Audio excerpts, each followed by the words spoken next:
Ipinangako ni Pangulong Bongbong Marcos ang buong suporta ng gobyerno sa Armed Forces of the Philippines sa ika-89 na anibersaryo nito.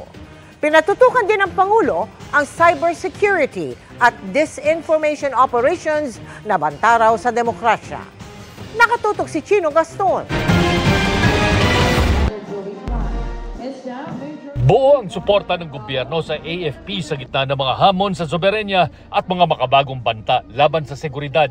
Ito ang pangako ng Pangulong Ferdinand Marcos sa kasundaluhan sa kanyang talumpati sa ika-89 na anibersaryo ng AFP kung saan i-display ang mga bagong military equipment gaya ng mga tangke at helicopter na bahagi ng AFP Modernization Program. The geopolitical developments and tensions continue to test our sovereignty and our resolve.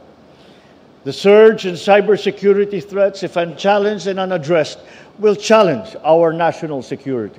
Sa command conference sa AFP, pinatututukan ng Pangulo ang cybersecurity, pati na ang disinformation operations na itinuturing niyang banta sa demokrasya.